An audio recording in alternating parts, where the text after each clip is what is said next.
Okay, here we are. Last time with Oztea.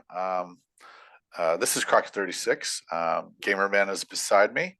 And last time with Oztea, we were able to screen share. And Oztea walked us through his setup that he created for 41, which is very good.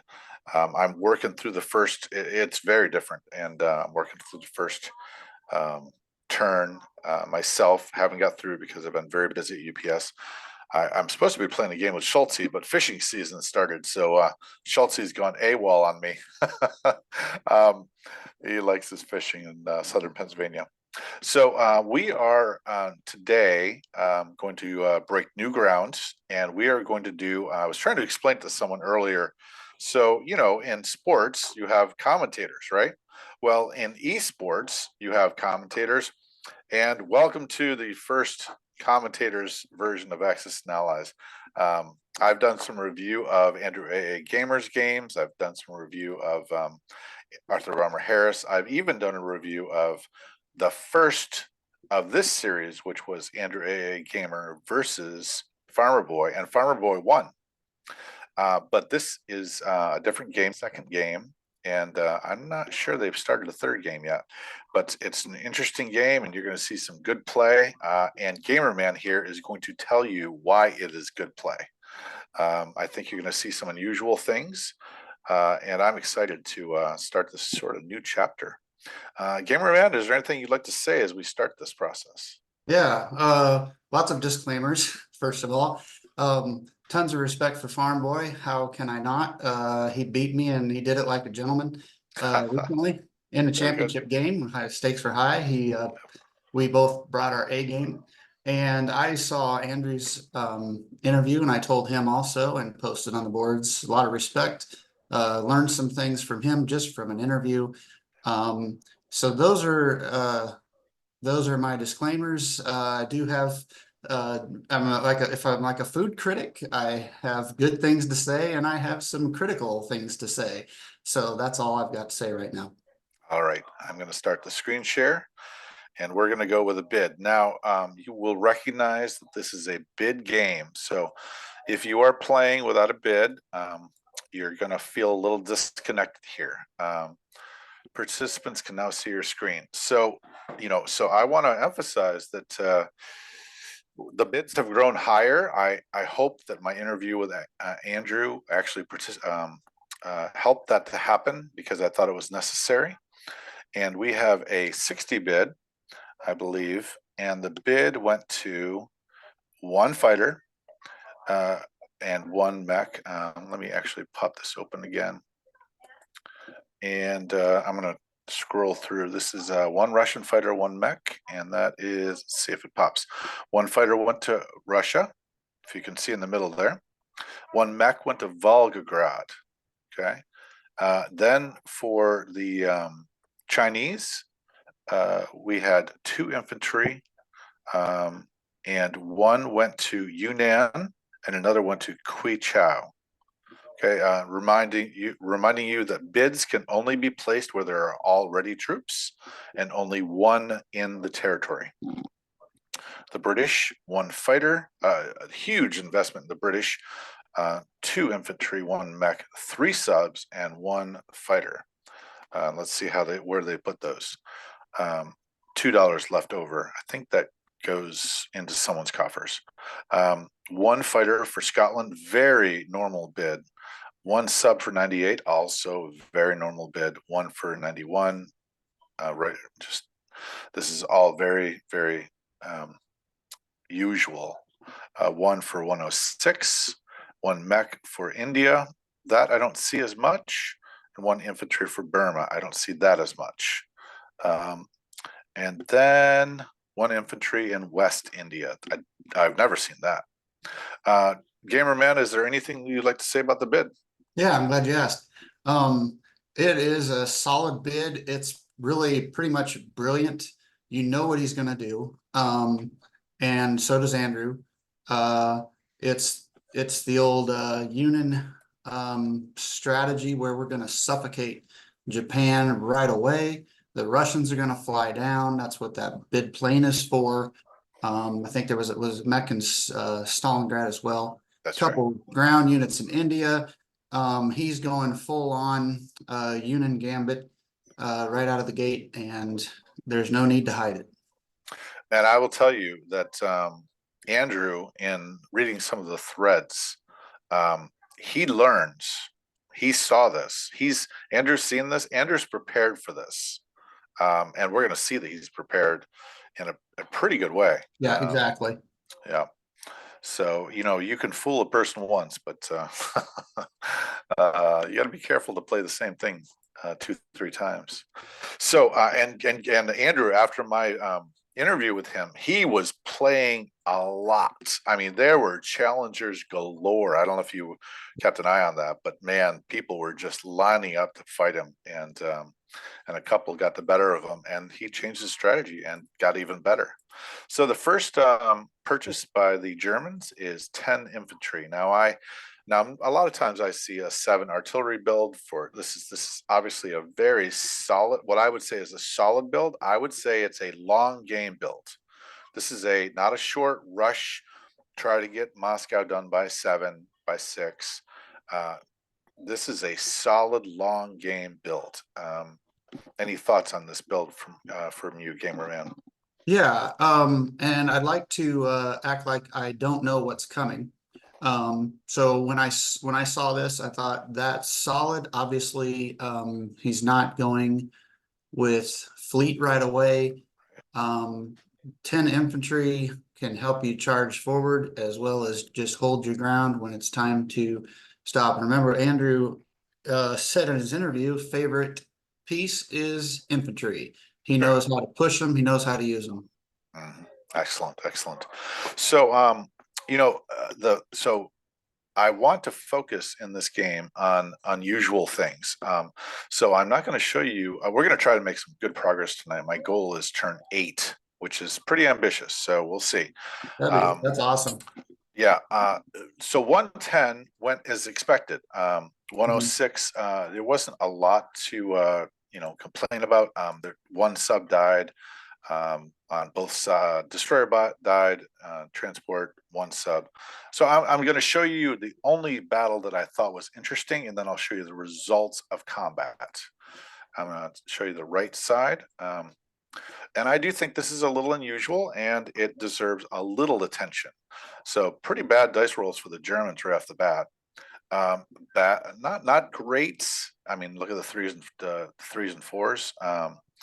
But okay. So then he gets decent hits the second round of the Germans, and then the French just.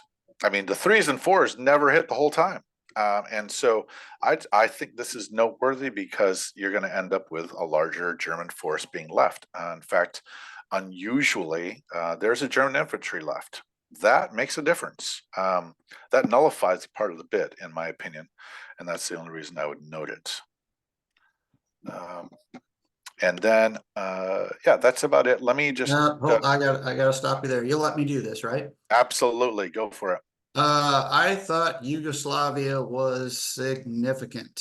So, okay, let's go back there. Yes, Okay. it actually was. I've got some experience, and the the front that you worry about is Russia versus Germany, and whatever you lose in Yugoslavia, it ain't coming to Russia. Right. So sometimes it's frustrating, but I'll only get 0 or 1 hits against my Axis opponent there, and those are 3 big ones. Okay, right here. Yep. And look at this. I mean, this is a massive force. This is not I'm going to token do the slingshot thing. This is a massive force. Really should have been done in turn 1. I'm sure the dice were there for turn 1 victory. Oh yeah, you're right. He took an extra plane down. He actually undid a move where he was going to take the plane to 110, and unusual to take 3 to Yugoslavia. And if I remember right, he actually had the Yugos down to 1 infantry and finished them off. He didn't slingshot. Right, right. Now, and in this case also, Gamerman has said, hey, look, if you're going to go into a battle, try to finish it fast. Don't go into the second round. And that's exactly what happened. And now he got, you know, one, at least one less than he's anticipating, if not two. So I'm going to spin us down to the bottom, and then I'll do a zoom over. The 10 infantry are placed in Germany, of course, and then he ends up with 63, $68. Okay, and let's fold this out a minute, and let's do a zoom over and see his positioning. So again, no slingshot, and you go. Nothing in Poland. Everything is collected in Slovakia. So obviously, we're looking at turn 3 into Germany at the earliest, but massive gain in France. All these fighters, all the air in West Germany. So he did not attack 111. He did not attack 109. He does have a sub left, and this was interesting, Gamerman. He actually didn't use the, I think it's 124 sub, and moved it to 112. Anything you'd say about that? Yeah, sure. It is kind of minor, but with the attacks that he went with, sending 3 subs to 106, which I never see, he really didn't have anything to do with that sub. He let 111 go. Right. So it's just sitting up there, and it's going to be safe with the scramble. Yep. And as you'll see, Farmboy doesn't go for it. Right. Right. Good. Now this right here, also, this is your typical strike force for Sebastian against 92, C-Zone 92. So that would be, the Italians grabbing Algeria, what Gargantua calls the Algerian snake. And then all of these planes could actually land down in here in Algeria. And we're about to see how Farmboy does with that, what Farmboy does to prevent that. 2 subs here. This sub fought. Sometimes these subs submerge, usually, but he did not. So that's all I have to say about Germany 1, and I think we'll move on and see if we see any unusual things in Russia 1. So I can maybe yeah, help us fast forward a little bit there. yes, please. Standard Russia 1. I thought what was interesting though is if when you look at the history, you will see that Farmboy was waffling on the 6th Infantry out in Siberia. Are they going to go west or are they going to stay with the 18? Ah, And he eventually decided to send them west. yes, yes. A big deal for the Japanese. And on Route 1, is he going to keep 18 back there to try to put the squeeze on the north, or is he more worried about the Germans? And if you remember that a round from now, you'll see that it was a little bit of a tell from Farmboy. The Yep, fact that he went back and forth in his non-combat. yep. Yeah, it's one of the things I when I'm doing these games, it is one of the things I do not like, is that it shows what you were thinking about. Because there are times I've seen people, really play around with things and want to see them. It's kind of like in chess when you move a piece and you don't take your fingers off. But this shows everything you're thinking about, which like I said is a tell. Um, he does place one artillery, 2 infantry in Novgorod. Gamerman himself, I asked about situation, and he actually doesn't like to do this. He feels like you can really get stuck here. But Farmer Boy did it, and he also placed 3 infantry in Ukraine as well as 9 infantry in Russia, ending up with $37. Fairly standard. Whereas the Russian sub is poised in 125, ready to go. It is going to be not useful this next turn. Like I said, it's going to be Russia 3, I would think. And I don't see anything too unusual. I do want to note that we have a nice reserves in the background in Kazakhstan, as well as Xinjiang, as well as the Yunnan stack, Yeah, as I mentioned. I misspoke. He's doing the whole Union Gambit. This is not really it's not really a standard R1. It's what people like to do with the Union Gambit. It's a bit gamey, Yep. but you're playing the highest level competition. And so that's not normal. And I'll talk about this later. You're going to see what Farm Boy gives up to do this. And everybody that does this is pretty significant. Okay. Since you mentioned the sub off Norway, Yep. I will say something. I know we're trying to get through 8. No, that's fine. But since you mentioned that, sir, um, I thought that was a small misstep Oh, okay. because Germany, as you said before, Germany is not going to declare war on Right. round 2. So Yep. that sub is not going to disrupt convoy there. Right. So you want to move it to full. Germany has no destroyers. Move it out 3 spaces. It's totally safe. It's got more options then. Right. Very good. Very good. All right. So I think we're on to Japan, and we're going to see that the Japanese buy one minor factory and 2 transports. Now I've played against Andrew, and I've seen this before. Generally, I believe his default is Calcutta Crush, but I have seen him burned where he buys 3 transports, and his China goes down fast. So and then he's gonna wait till you see where he places this, Yep. which I think is a very unusual placement. Now with the Yunnan stack, a lot of times Japanese just ignore Yunnan and they only take Hunan. It's a little bit of it's a step backward from your normal everyday tabletop game because Japan doesn't do a lot. I I'm assuming he takes Anwei and Shahar. Maybe I'm wrong about that. Let me just go down to the bottom. Um, yeah, so he did not take Shahar or Hopai. Hopai, he did take Anwei. He didn't take Shahar. He did take Hunan, and then places the factory in Manchuria. Okay, so if you said that this was a misstep, Mhm. I kind of think this is a misstep. Yeah, I think it is. Yep. Okay, you agree. Okay, Yep. because I think this is a great move if the guy has got 18 here. But if the guy doesn't have 18 here, I don't see it. I would put this in the center, Yep. more like a Tank king. 2. See, okay, okay, good. Yep. Okay, Agreed. we agree on that. All right, 2 transports go into C zone 6. Now he brought back 1 transport, 2 transport, 2 infantry or infantry artillery over to Korea. Okay, so Mhm. that's notable Mhm. that he is trying ASAP, learning from his mistakes to get as many people onto Asia fast as possible.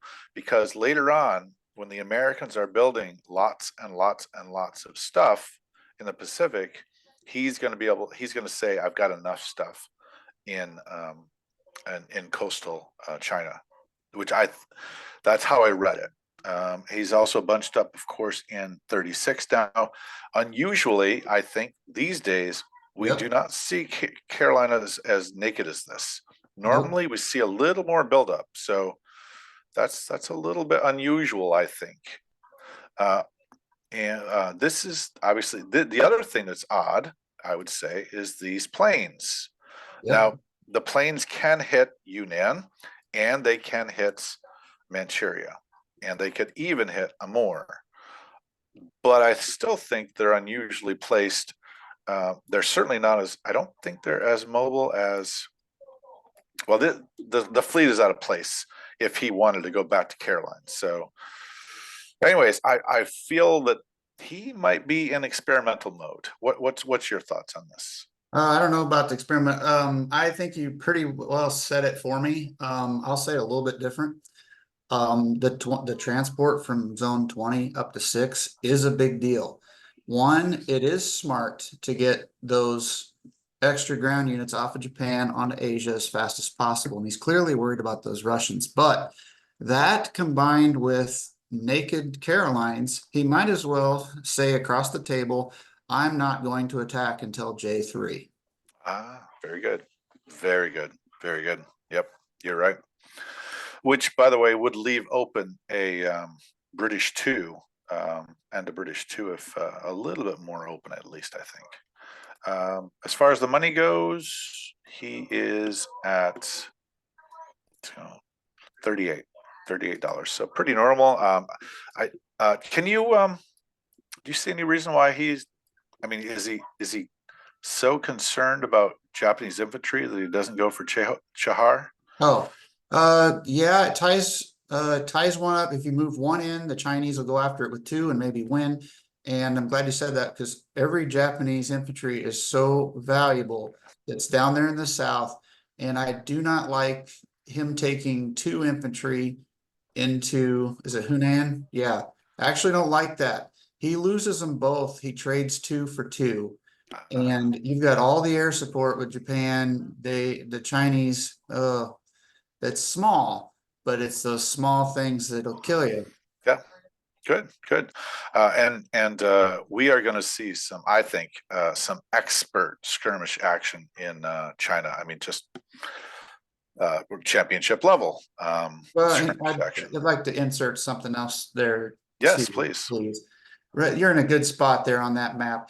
I don't know how many people like me, it doesn't matter. I'll just say this is why people don't like big bids on an Axis and Allies game.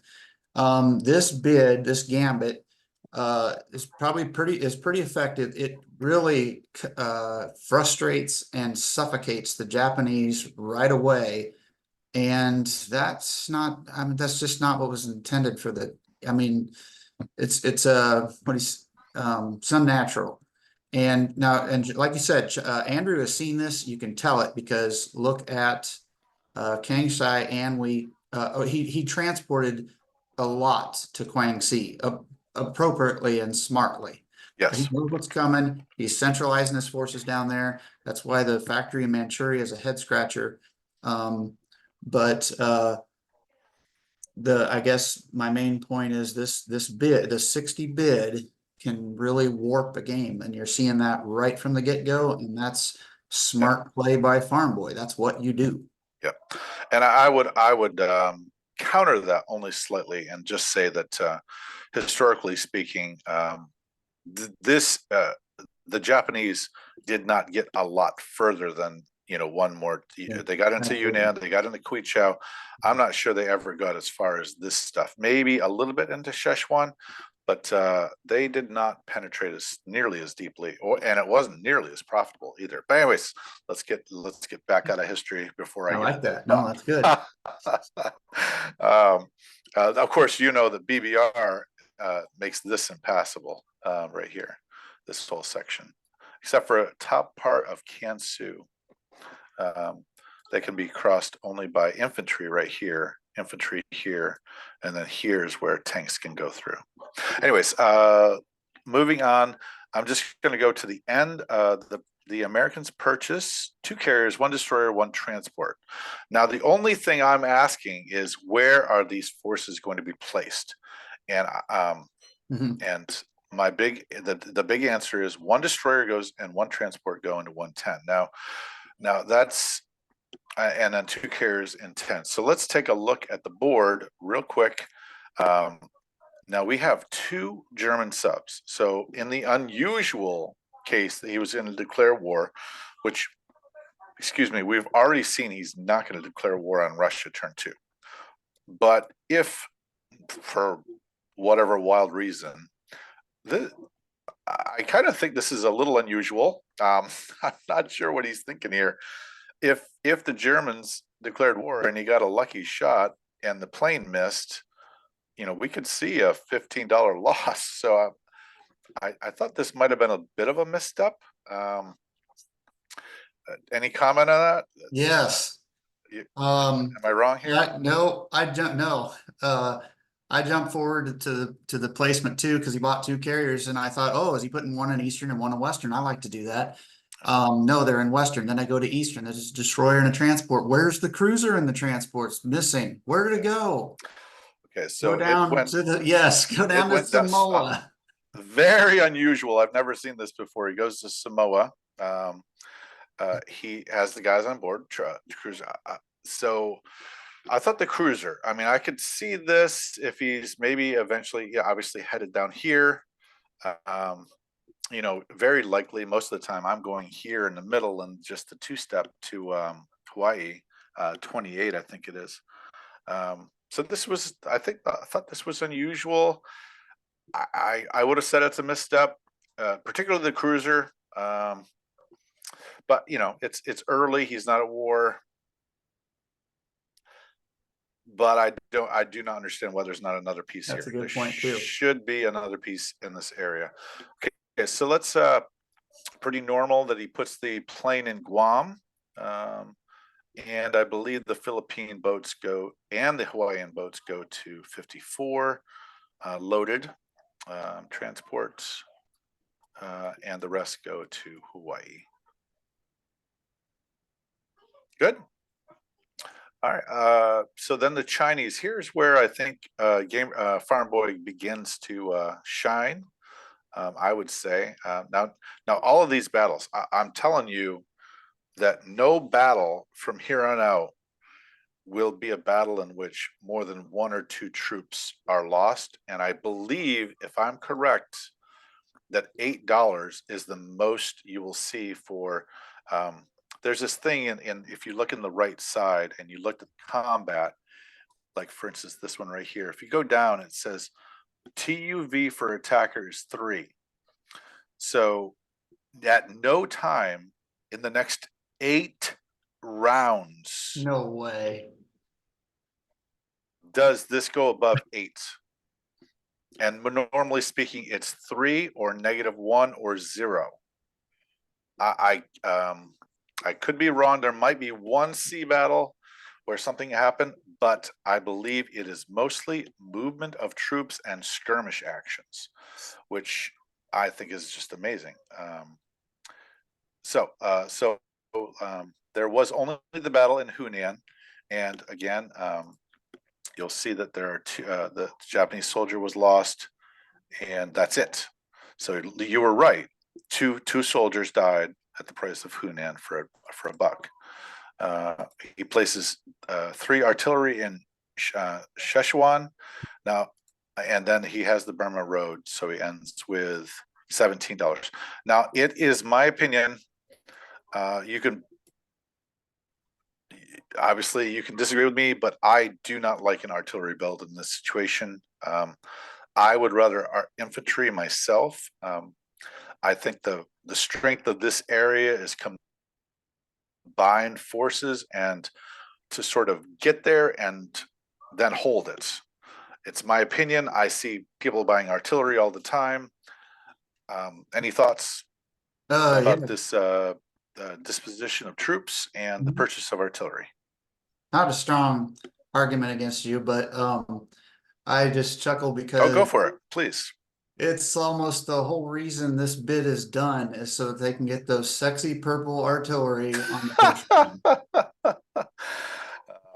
Now, what about the Burma move? What do you think about this? That's a little odd. You don't need those men down there.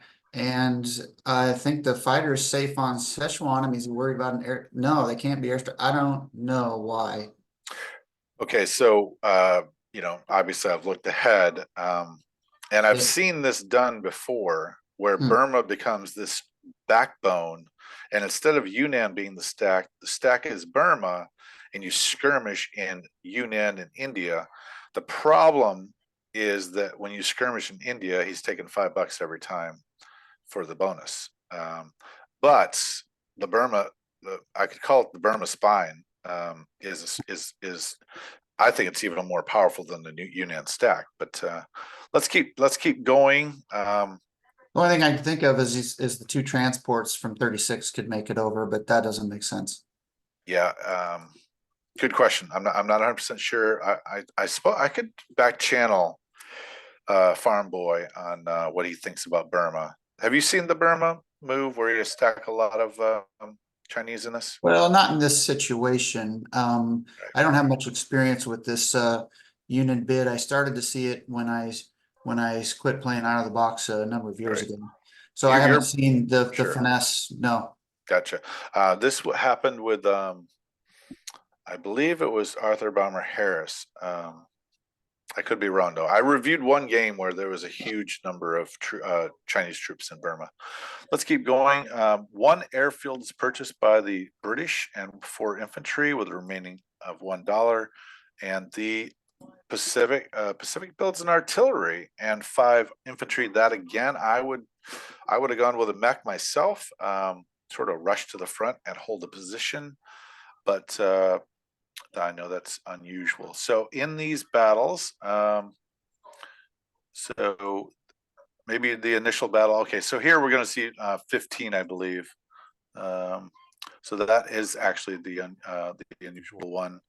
And then this battle, the sea zone 110, $6, and then -2. So nothing too interesting in the battles, like I said before.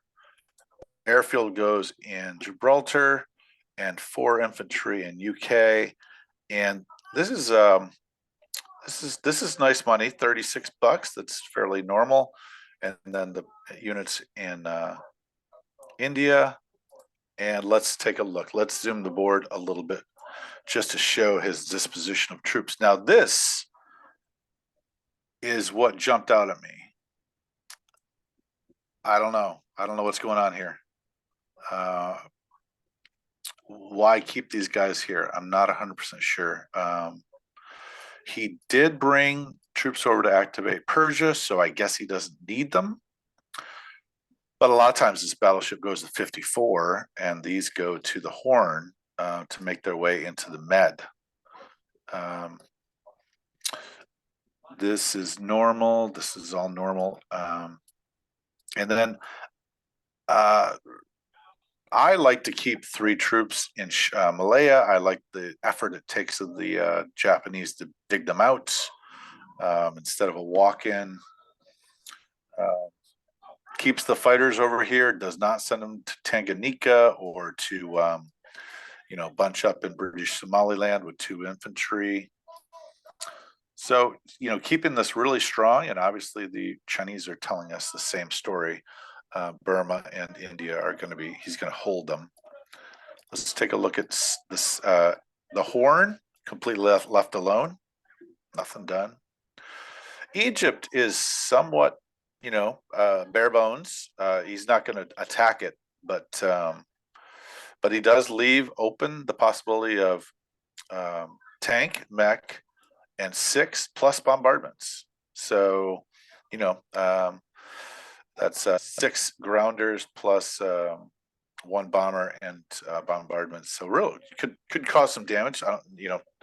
That's not obviously the best move, but here is the cream of the crop. Here is the reason for all that he did. Is this Algerian move, depleting Malta of its resources in order to strengthen Algeria, saving the fleet from being attacked by the Germans. 3-plane scramble, no fighters here. So the 2 fighters could be on the carrier. So he's actually, in a lot of ways, caring more about holding Algeria than he is about, for instance, a full-on assault by the Italians against this fleet. He does give London a Sea Lion a nod by placing 4 troops there, and he does have remaining naval units here, a bomber here. This bomber went and helped destroy the 2 subs, and that's actually a pretty interesting battle. He got so unlucky in that one. Let me just take a look at this. It's just pathetic. So the subs get to shoot it. British sub rolls, misses. He hits with the destroyer. He hits with the sub. So we're all good, right? 1 versus 2. The bomber hits, and he gets a hit with the sub. So no British destroyer to remain there. Okay, anything for Great Britain turn 1 from you, Gamer Man? There's a lot of action to come that but I'm probably in the minority. I attacked 97. So this move to 92, and I think in the airbase is pretty standard. I think the lack of fear of sea lion was notable. And I think it's because the Germany bought no fleet, Right. Right. and the British are able to just pull back to 110 right away. And I don't think Germany has a good chance at sea lion. So he just buys four. And so that was one thought. Um, and just how, I mean, from the Farmboy, well, as expected, he's got a laser focus on unit. He's going to deny the Japanese there. He's going to get slugs of money with China. This is why you do this bid. Um, and I don't know about right now, but at some point, I think he actually goes too far. Uh, um, Too many more forces, more allied forces down there than needed. All right, I'm going to keep moving. Speak up when you want to. One fighter for the Italians. Yeah. And then the Italians are going to become significant. They don't zoom. They don't. There's nothing huge about what they do, but they are significant, and they earn some good money. Take over southern France. Nothing unusual. Like I said, the battles in general stay within 3. Maybe that battle right there in southern France in '93 went to 15. Again, one of those anomaly battles where $20. Okay, that is the most significant battle for sure. So then recording, I'm gonna head down to placements. So this is the disposition of units, collects $15. And these ships are very vulnerable in 93. This is very there was a sub down here.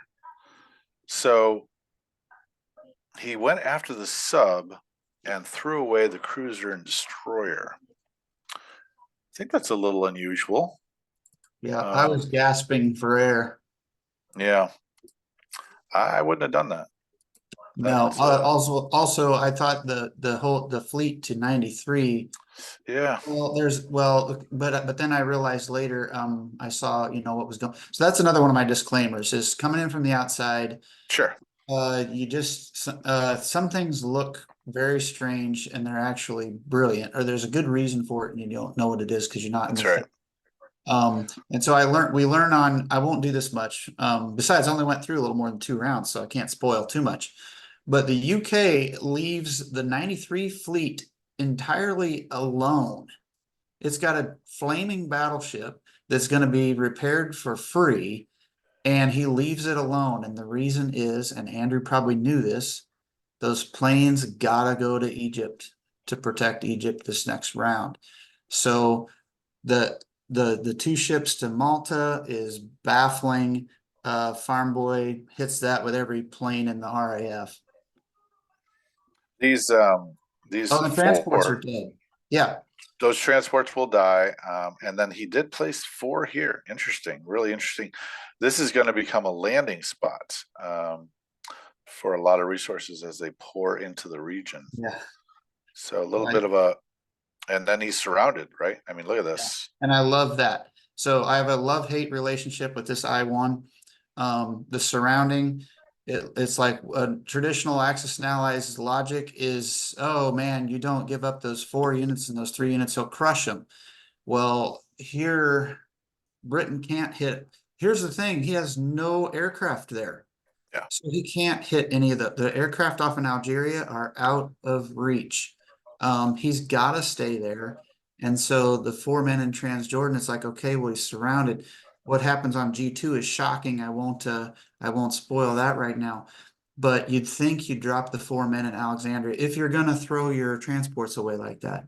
And that it's I understand that, the bum rush Egypt, and he must figure, well, the transports are expendable. But wow, that feels wrong. Yeah, I agree. I agree. All right, let's keep going. 1 subs purchase for Anzac. Again, $15 for the Italians. Decent wage, not too much, not too little. Submarine placed in 62. Let's look at the disposition. I'm going to look at both the French and the Anzacs. So Anzac cruiser here, sub here, and then he does a big move on Java. Destroyer. I'm not 100%. I mean, I don't know why he puts the destroyer there myself. If There's he's no J2 coming. there's what? We Yeah, know there's no right, J2. right. Okay. That's right. Because Carolina's naked. That's right. Okay. So moves the Anzac up, and then as far as Italy, he's got to leave them in Egypt. The French move where French have to move. Let's see what this destroyer does. This destroyer does something unusual. Destroyer here. No, I'm pretty sure he moves it to 3079. So this is obviously very intentional. There will be an Indian fleet. There you go. There will be a scramble into the Indian fleet. Let's take a look at London real quick. He does do Holland. This is going to be a theme, by the way. But let's get into round two so that we can make some progress. Let's see. We have a purchase. This is always big. I feel like the turn two purchase is even more of a tell than the turn one. And this is probably as solid as it gets. You got the marching German troops out of Berlin going into Poland, and you got the mechs to go along with them and to match and meet up in East Poland next turn.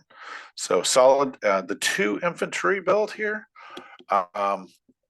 That was a bit of a head scratcher for me. I thought that either another tank or a mech and $2 left over would have been better. He's already got good defense on the Western front. And so, anyways, that's, So, again, these battles are somewhat, not really that unusual. He takes Holland back. He takes Normandy, Bordeaux, places his troops. And let's do a fly around here. He gets $51. Let's do the flyover. So disposition of troops keeps Norway 3 and 1 anti-aircraft. Finland is posted up. Actually, I'm sorry, he didn't keep. He actually invested more infantry into Norway. And then 25 and 8. 8? Oh, he sent 2 of the Berlin troops to Norway. Wow. Okay. I would have thought he would have used someone in this area. All right. So this could be 10, but it's actually 8, and then moves everything from Slovakia, Hungary, and Bulgaria and Yugoslavia together into Romania. 2 bombers down here. I've seen him do this a lot, by the way. He loves to do this move.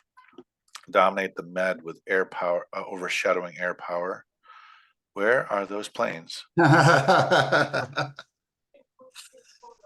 Where are the planes? Oh, right there. Yikes. Ouch. Okay. So, like I said, he's seen Sebastian before, boys. He's going to try something else. Let's see how it goes. Okay. So, any thoughts about this? Oh, yeah. I'm in shock at the G2. Those all planes going to Syria has a dramatic effect on Europe, of course. Number one, those men to Norway aren't needed. If you have the Luftwaffe up there, you can take Norway right back with just a couple of men. Yep. I think if you go to Norway, also, did he move? I think he moved men from, maybe that's next turn. Well, he's moved two transports of worth of men, turn 1 and turn 2 into Norway. That's a lot. That's a lot of force. Yep. So, and those men in Finland are going to turn west later, so they're not going to help with Russia. I mean, the crazy thing is, all you have to do is keep the Finland people there. Yeah. I mean, you don't need. Anyways, go ahead. Yeah, that's not even the. Let's see. So again, the 10 air to Syria are, I I mean, I've looked ahead a little bit. It's basically to support those four so that Egypt can be under siege. But why not drop the four in Alexandria? Sure. I do not know. British air is out of range. Yep. You think, well, what's he going to stage from there? He's doing something big. We'll see that in the next round or two, whether anything happens there or not. That's a fascinating thing to watch. I also notice up in Romania, he makes no bones about it. He moves everything into Romania. That means they're going to Bessarabia. That's the only advantage of being in Romania is you're going to go hard south. You're going to go straight to Bessarabia. Well, what do you give up? You give up the threat on the north route. Right. He's not and then but the Russian fighters are AWOL, Yes. which is just part of this strategy. You've got Russian Air Force is down in southeast China. The Chinese have artillery, and that's the way this type of big out of the box game goes. Let's see. This is So the end of the Russian turn.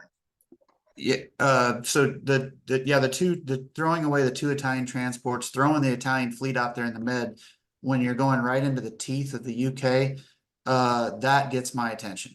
Sure. Can I take a little break? Yeah. Go ahead. Let me pause it for a second. Yeah, either way, you can keep going if you want. Okay. I will press on. Okay. So I'm going to just note keeps purchasing in Ukraine on the front line, does not purchase in Novgorod.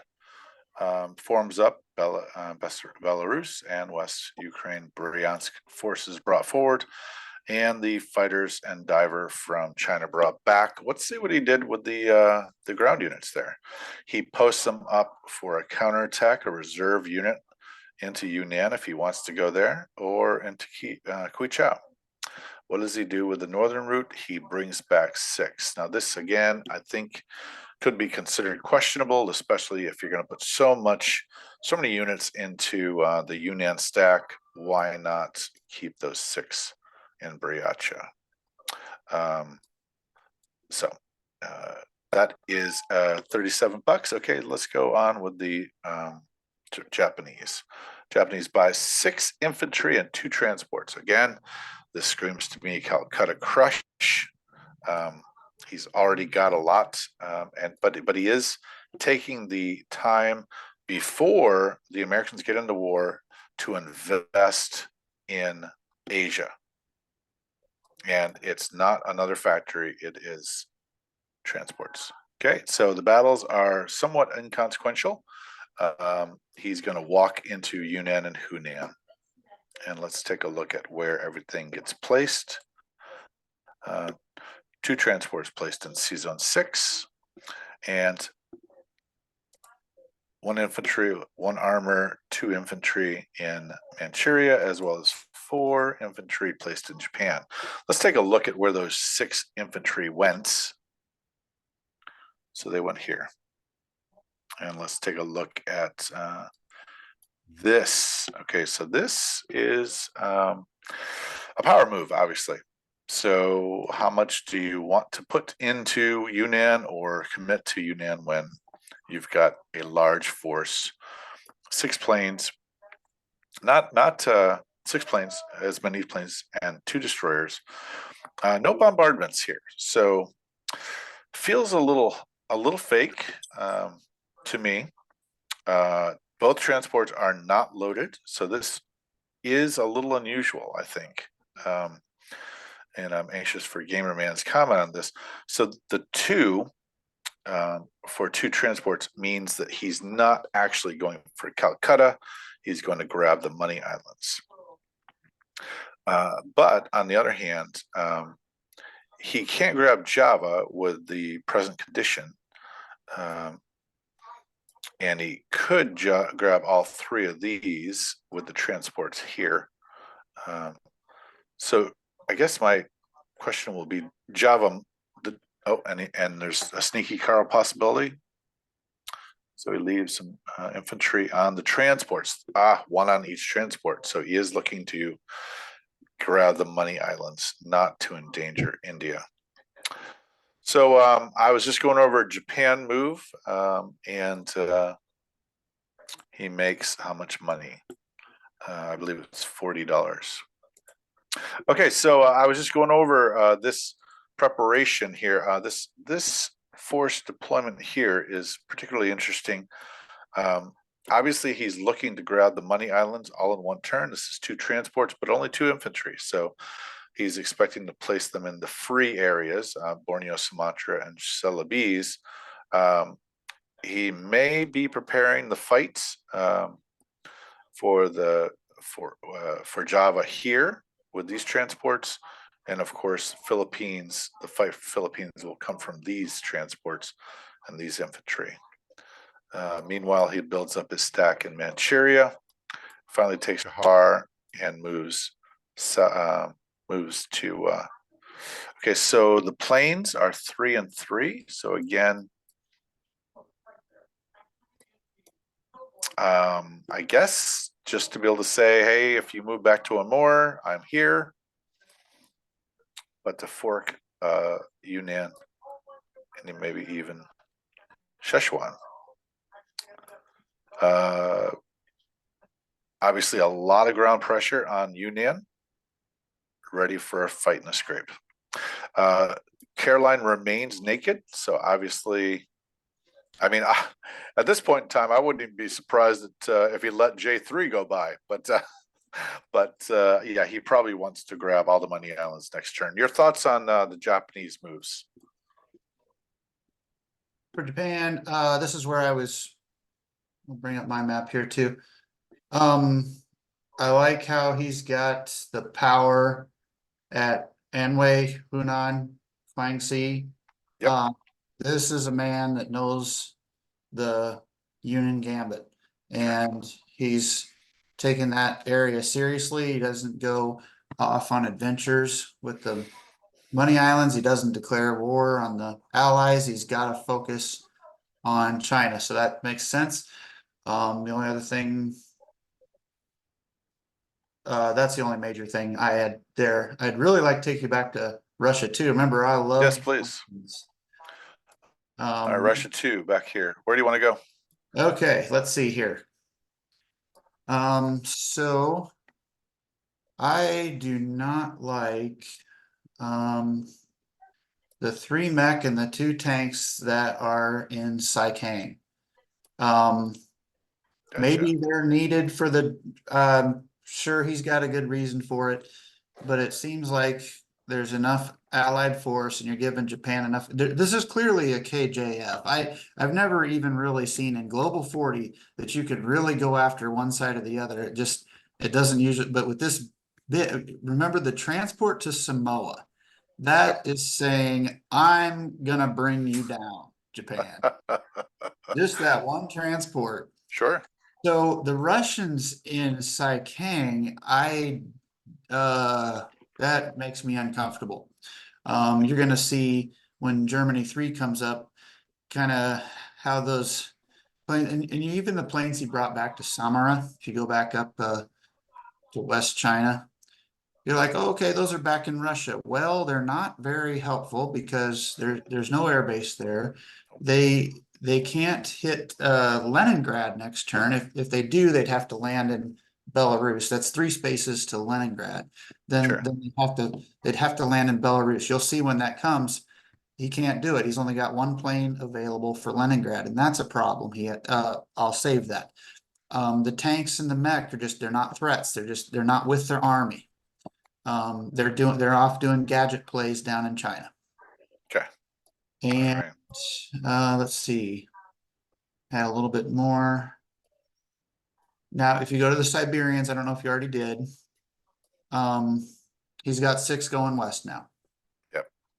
And 12 to stay. Yep. And then, okay, already got that. Okay, if you go back to Northwest Russia, so Yep. the Finland front,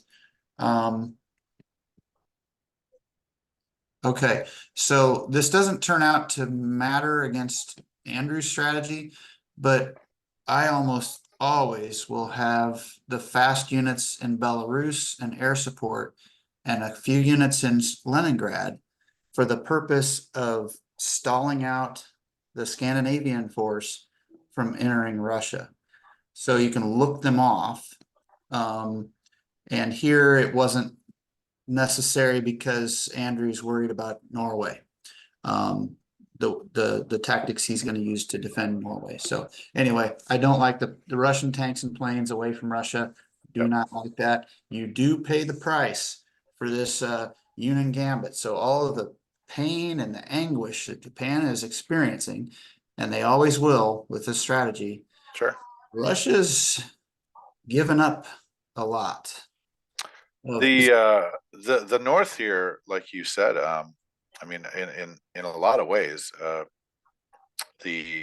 without too much work, Leningrad could be held for another 2 or 3 turns, if he wanted to, because the air is so out of place, and there's only one Italian tank there, so it seems to me that you could hold.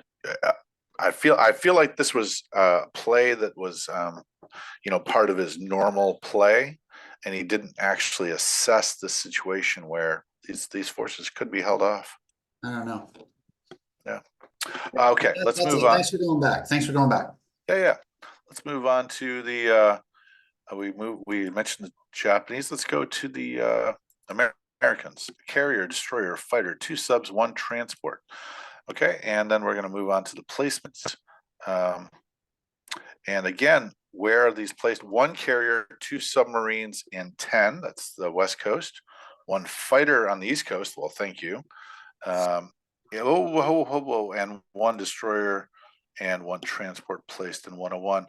Interesting here, folks. Now the subs are gone, so that's one thing. But the East Coast has again, I believe, been emptied out, because where did those go? He's not at war. Mhm. He's not at war. He had a transport and a sub here. Check Samoa. Oh, he went to Samoa again. Yeah. Oh my goodness, look at that. That is his preferred routes. New Zealand. Interesting. Never saw this before. Huh. It's a mighty force right there. Brought all the Hawaiian force down.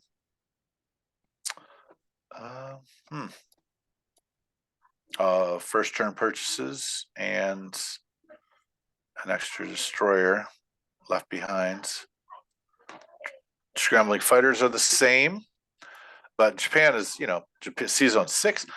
So I right here, to me, if I'm the American player and I see this right here,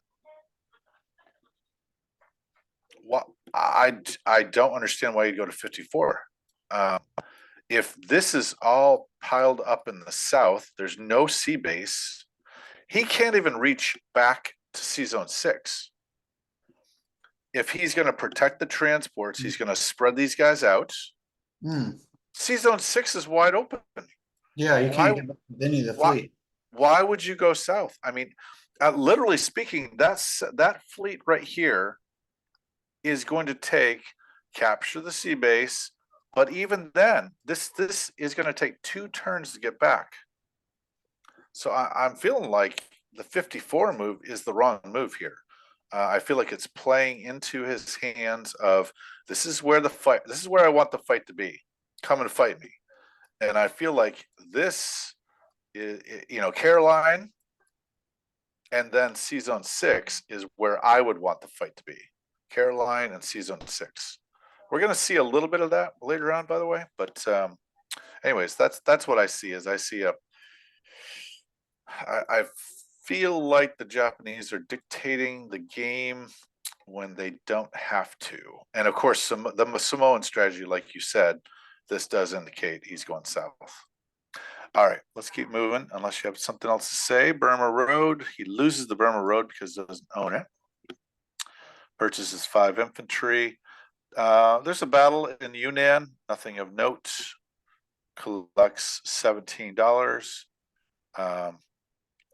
And let's look at the disposition of troops. So, okay, so check this out. I am trying to figure out why Why 2 infantry here? Do you have any idea? No, Why? No, no. I mean, it couldn't be it can't be an air raid. It can't be an right. air raid. What? I don't understand that. Uh, Okay, so we're baffled. Yunnan 17-3. Obviously, he's going to bring the. I mean, he's got to bring the British in if he wants the whole. If he wants, unless he wants them completely wiped out. So this is going to be a British too, right? Which means that the Japanese can fiddle around with their ships because the Americans are going to be out of war until can't go to war till 4. Well, the end of 3, 4. So, anything else on the Chinese? not Oh, in the Chinese, but go ahead.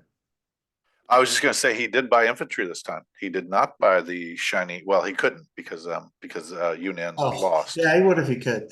He would if he could. Okay, he would if he could. Okay, so let's go with the British. And the British are going to buy 1 factory, 1 artillery, 1 fighter, 1 infantry, and 1 transport. Okay, so I was going to note a minute ago. I was going to note in general, as the Americans, do not like to buy early transports, and he has bought another transport. I prefer to go with naval units, things that have teeth. So I do think he's buying. I know that stuff has to be transported overseas. I get that, but Anzac is closer. You've already got 2 in the water. I'm not a big fan of purchasing another transport turn 2 myself. Okay, let's go back to the British, and I'm going to go all the way down. There are some battles, and I did leave open a battle in 98. Takes out the transports, a battle in 96. And one, I think he clean sweeps it. So this might have been the other. Clean sweeps it for 20. Okay, so this is also a 20. So I was mistaken earlier. Here's an unusual one. Okay, so I wanted to take a look at this. Let's see if the board jumps up there. It did not. Okay, so he is going to fight this battle.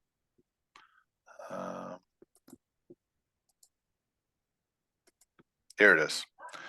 He's got 1 infantry, 1 artillery, 1 anti-aircraft. Okay, so I'm trying to figure out why you do this. I can't figure it out. For one thing, the anti-aircraft is going to shoot at both your fighters for free.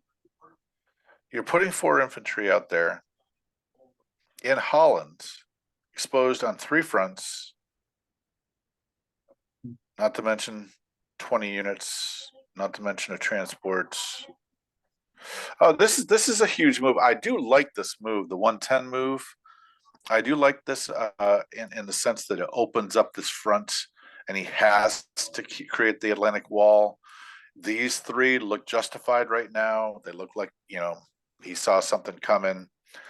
I don't understand Holland. I do see guys do this a lot, by the way. I have seen guys, and Farmboy might be one of them, and Arthur Bomber Harris is another one, and he likes to have skirmishes in Holland, like a train. Okay, so it leaves this alone, which is pretty unusual. Let me go down here. The battle losses for that are 9, by the way.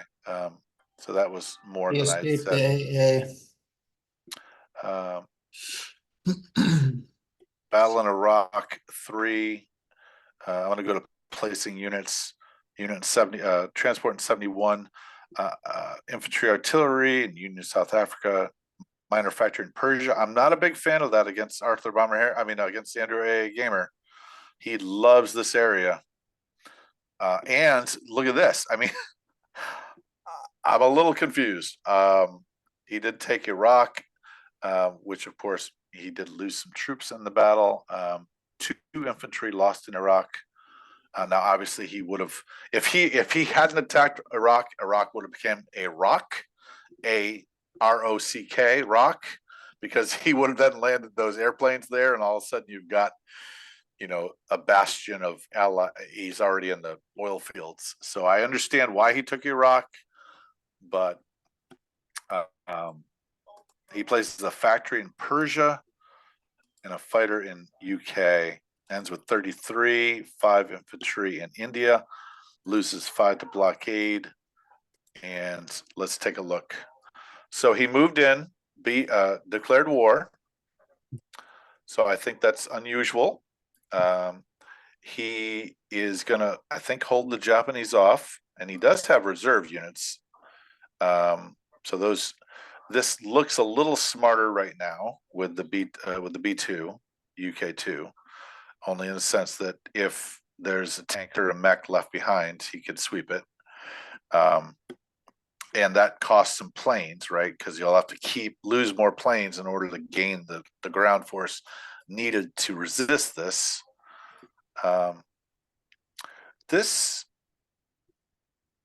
These guys are headed to the Middle East, I'm assuming. 5 infantry and 1 artillery from India going toward West India. This is risky, obviously, because you've got a 10 here, and you're gonna put up 3 planes, and boy, they better get some hits, right? I mean, those planes better get some hits the first rounds, or he's just throwing them away. He did strengthen this with 5 fighters and 1 diver. And the transport came down to Tanganyika. And then let's take a look at 92. What was in 92? Big deal, huge deal. There's nothing there now. The forces from Algeria moved forward to Tunisia, and this was swept off the face of the earth. Convoying sub, I like that myself. I'm not sure how it fits in the rest of the strategy. Scrambling fighters. All right, what do you have to say, Gamer Man? Oh, man. You have to give me a little time on this one. I won't slow you down as much on the others. Okay. But here I was still looking in detail. Yeah, sure. It's painful that he had to let the Italian fleet in 93 go. Okay. He had so much power in 92. Yep. And he had to fly air to Egypt to protect it. Okay, Had to. that's understandable.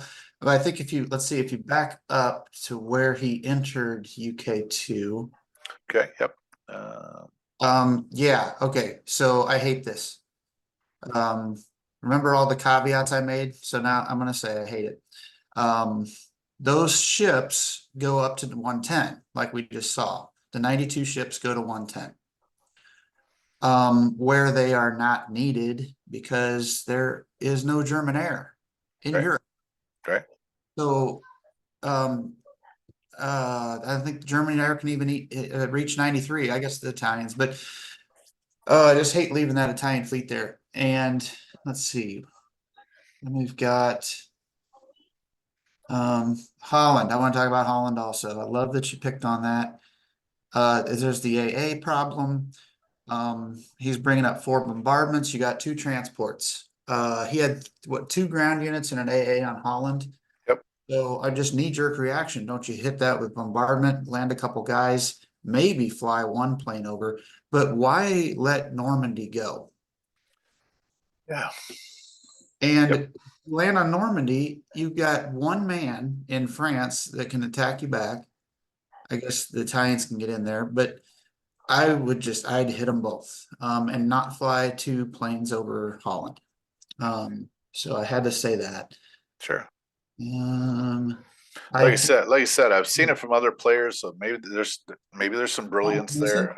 But the sub to 105, I do not like. I'm gonna okay. pick minor. The games are won and lost over this little stuff. This is what I'm good at, is the tiny little decisions. But I Sure. definitely get beat because apparently, my grand strategies or whatever maybe have weakness. But but the sub to 105, there's things to talk about there. you've got a possibility of convoying two IPCs. A possibility.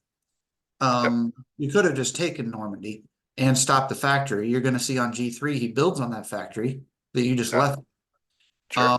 The subs position 105 is not a good position. If he's in 110 still, it can go with the fleet to 92.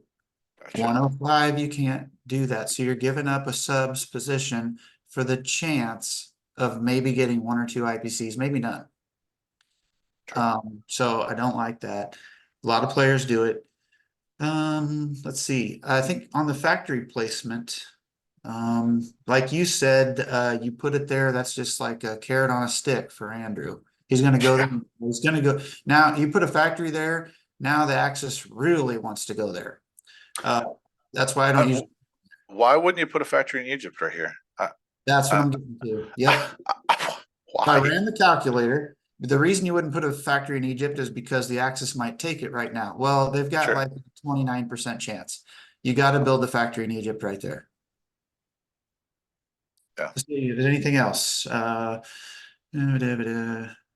you're playing against Andrew. He's not going to take the 29%. Yeah, right. I heard his interview. So I mean, He's yeah, not going to do it. Whether you play the man, I think you said that. Play the man. that's Andrew's right. not going Yeah, to take you gotta that. keep the people straight.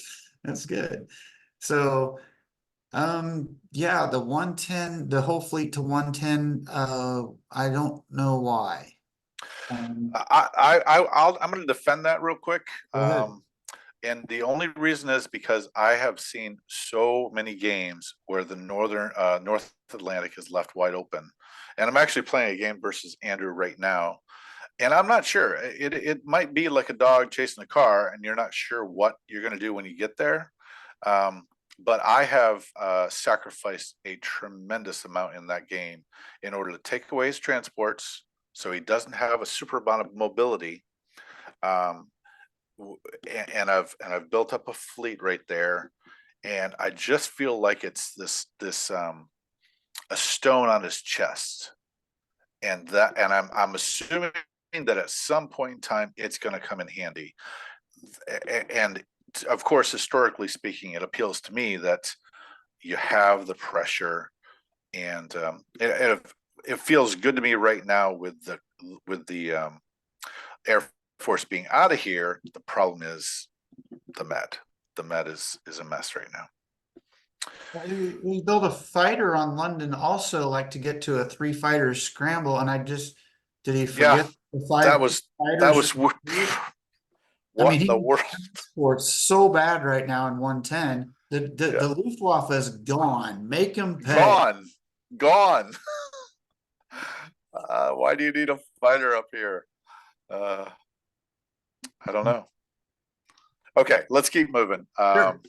Okay, I'll slow down. I'll speed up here pretty soon. Yeah. okay. Let's jump down. Okay, so let's go down to the end. I didn't see any battles. The battles were pretty normal. Let's see how they ended up. Disposition of troops. I will say that the Italians end up with some good money. So they control Persia, Northwest Persia, and make an additional $2 and end up with $27. So taking a look at this, we have all the air down here. We have Iraq. We have this is a little unusual. I don't exactly understand that. But we have a pretty pretty rolling out of control, I would say. Even there's a purchase of a transport, by the way. I forgot. I always do the Yep. purchases. Now He it's purchases he mech, transport, and artillery. it doesn't I mean Andrew ends up winning this game, right? He does. You weren't supposed to say that, but yes, he does. Oh, well, it's in round But 20. this He is pulls it out in this round is 27. yeah. So this is tough. When you see the Italians in turn two build a transport, that cannot feel good. Well, I'm going to say it again because the UK vacated the Med in 92. That's where $5 of the Italian income's coming from. The Yep. UK let the fleet in 93 go, and Yep. with nothing there, you're begging Italy to build a transport that can't even be attacked. This just kills me here. And Yeah. Farmboy wiped me out last year, so there's there's no disrespect. You're like, why didn't he make these mistakes when he was playing me? Right. I was a Uh, championship game. yeah, yeah. So he builds, he reinforces Normandy, Bordeaux. It's got a tank here, reactionary force, and he's only got one tank here. Um, this could be, you know, a mistake because it becomes a little easier to leave some blockers up. So this might cost Andrew a little advance into Moscow. Okay, let's go to Anzac. I'm going to go with placing. There's no. Um, let's go and see what I'm going to go to France actually. Okay, cleaning up. Okay, so France. France is going to move forward. France is staying put there. France is posted up in Tunisia. France is still in London. Anzac is still in Egypt, excuse me. The French destroyer. Okay, so this again is a little interesting. So I gotta say this is a mistake. I cannot see him going toward India this turn. But I mean, he does have planes, 1, 2, 3, 4. Um, I guess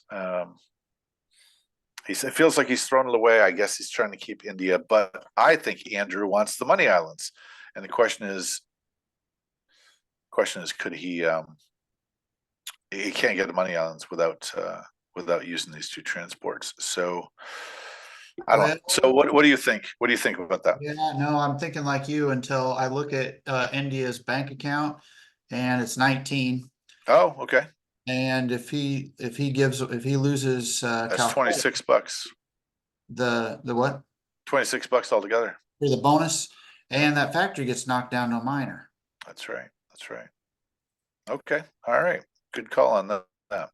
He does move the 3 planes and 1 infantry to Yunnan for the big stack. Evacuates Java. I like to leave one behind to make him work for it a little bit, and brings 2 to Dutch New Guinea for the bonus, and places. I like this reactionary force down here. Again, I probably would say you're being a little bit overcautious, because how can these guys go everywhere? And I think he's obviously either going for Calcutta or going for Money Islands. Now with the blockers, he's going for the Money Islands. And he purchases quite a bit. Cruiser, I think it was 1 fighter, 1 transport. All right, let's move on to Germany. Chapter 2, I mean 3. This probably will be the end. We're at hour 15, 18. Okay, so let's see what we can do in the time we have allotted. Germany turn 3 buys 9 infantry and 6 mechs. This feels wrong for me. I got to tell you, we've got a couple of transports. We have tons of factories. This feels wrong for me, but I could be. I'm not an ally. I am Allied headquarters. Take a look at this. This was a eye popping for me.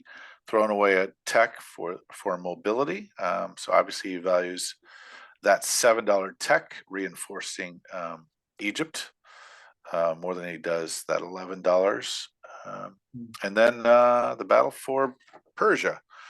And again, we saw this coming, right? And he gets 7 hits, and he gets 2. So threw away the 2 planes and 1 diver. That's mistakes you can't make. Well, I'm not sure. Okay, all right. I don't Okay, like that attack with Germany. I let you it go. don't. Okay, all right. 4 hits will kill you. Yeah, that's true. I mean, if he had hit, altogether. This is, I mean, Andrew did it. Yes. Yeah. But Yeah. Yeah. those are the Indian Plains. There's nothing out east now. And I think that's why he went for it. Those are irreplaceable planes to fight with Gotcha. the Indian force in Ah, okay. China. Gotcha. Okay. The India planes came from India, landed there, It came out takes out average, the, so they're both okay with that. yeah. Yeah. Oh, another thing on the yeah, I like how you think. You must win a lot of games. Wish.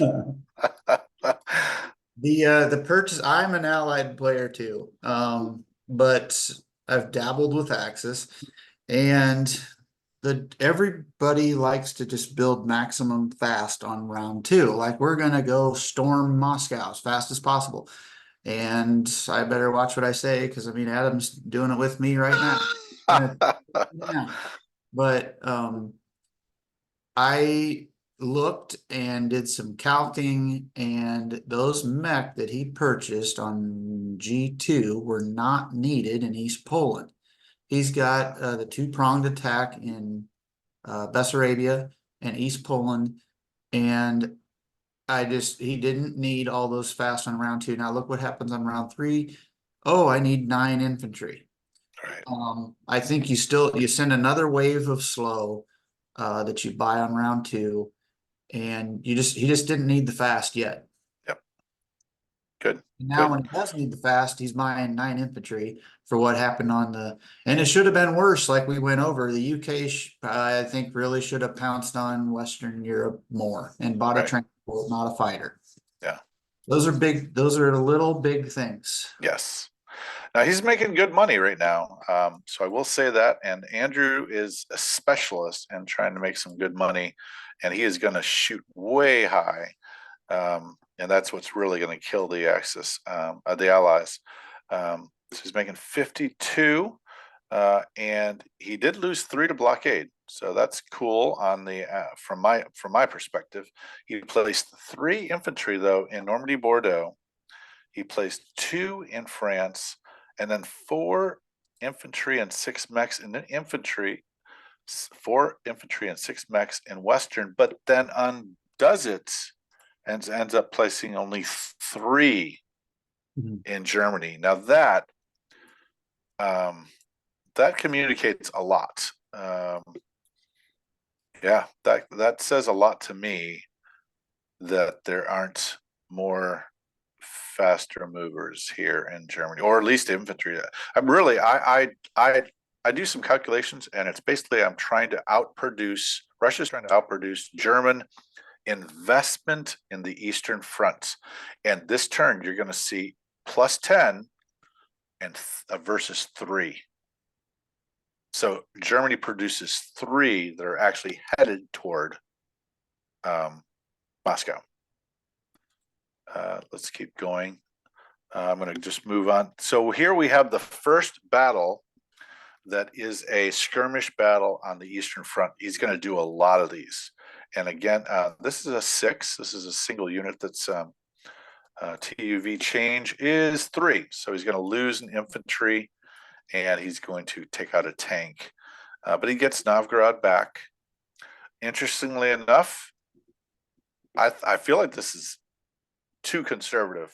He moves troops back to Norway, and that still doesn't have a destroyer, but he is able to convoy now the Russians. Wait. Okay, a few things.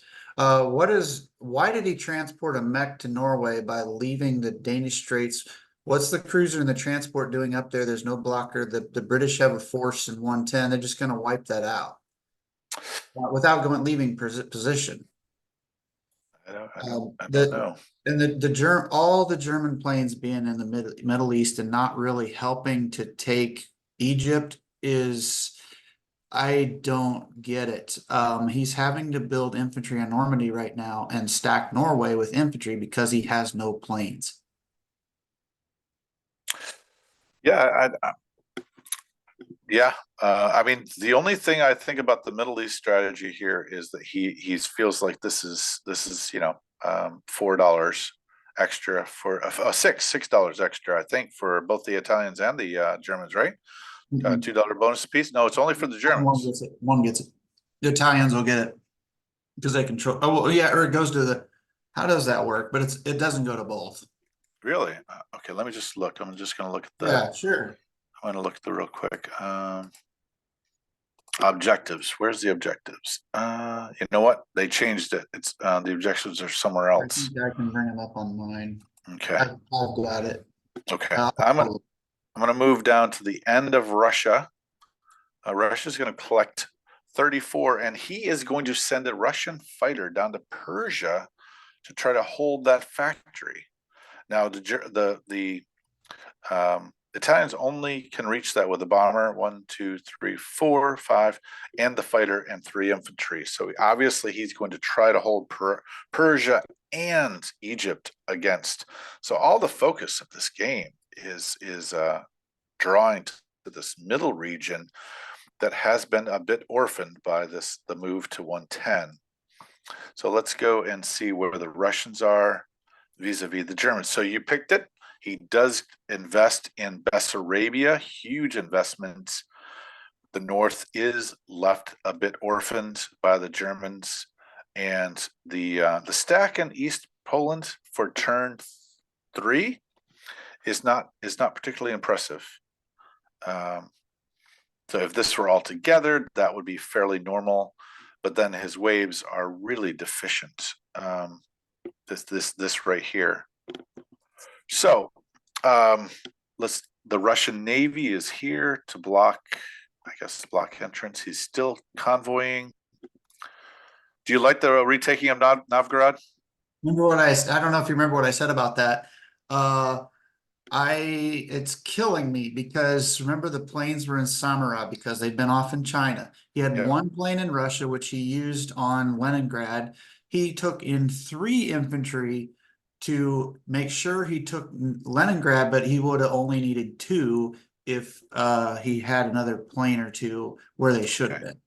Yep, and small things. That's 1 infantry that will not be defending Russia, Mother Russia later on. Okay, so we have the 6th Infantry advancing to Tungushka. We're holding off on Buryatia. They have actually moved back in. Wait, where's the rest of them? Where are the Meccan tanks? They were in Sinkiang last time. They're in Volgograd. They split up. Okay, they split up. So he's actually doing some battle calc stuff here, and he feels like this is the configuration. Would you have, given what he did, would you have just sent in the grounders and kept the fighters on in Moscow or near the Eastern Front? Take a quick look before answering that. Sure. So I don't like any Russian units there at this point. Okay. Germany's their enemy. The question is it really that bad if Japan were to take control of Yunnan and have a couple of ground units left and not really anything else? And they have no factor. Okay, I think I know the answer. No, I don't think you need to have a fortress on Yunnan anymore. Right. 45 units there, by the way. And over here, it's 20 plus the 10 plus the 6. Okay, just moving. If you look down at units underneath base unit operation, 45 here. So there you go. Okay, so and still the troops over here. So this feels weird. I'm assuming that's a reactionary force to stop Shahar moving forward.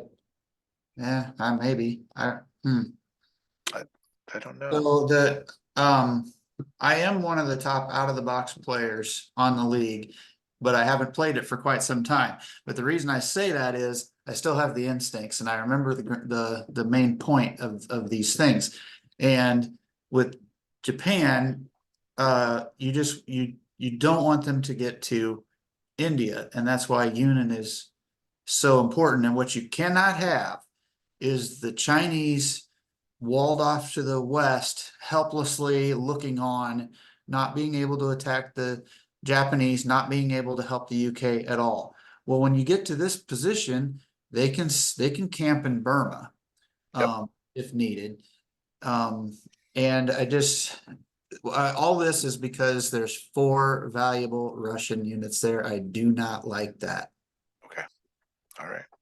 All right, let's move on to Japan. Japan buys 1 infantry, 1 artillery, 2 infantry, and 5 submarines. Okay, so we are suddenly getting ready for the naval showdown. 5 submarines. Excuse me. So we will see the taking over of Java, the free walk-in of Burma, Borneo, Siberia, Celebes, Seazone 45, Malaya, Seazone 41, 38, Sumatra, Kwangtung. So the historical sweeping of the South Pacific by the Japanese. 1 infantry, 1 artillery, 2 infantry placed in Manchuria with 5 subs going into Seazone 6, and they are making some good money, obviously. And let me just look at the money amount, $68. So I do think Andrew is a specialist at making the money. Now, this does not break the Mongolian rule. And there is 1 infantry and 2 anti-aircraft in Japan, but he doesn't have to worry about it because the British went to war and the Americans can't attack until turn 4. Caroline's remains naked. And he is now protecting his fleet, his transports. But because of the British move, which I'm not railing against it hard, but if he had done this and the Americans could come into the war, all these fleets would be inadequate. He's going to be able to save every one of these transports, and they are going to be used later on. Whereas if the Americans were in the war and he did this, he would need to bunch up in Java and probably sacrifice some fleets, some transports. But that's not where we're at. So any comments about this Japanese move, which now looks, I mean, he is looking more skilled by the minutes, in my opinion. Yeah, that looks good. And now I'm like, India's in trouble. I mean, he can't really send I don't know why the 5 infantry and artillery didn't go to Burma last turn. I know you want to go to the Mideast, but Yeah, then maybe they go to Yunnan instead of the Russians, or they're in a position to come back to, I don't know. They can still come back to India, I guess, but it's like, this sounds like, I think this is something you would say, should have seen this coming. You knew what this J3 was going to be. sure. Yep.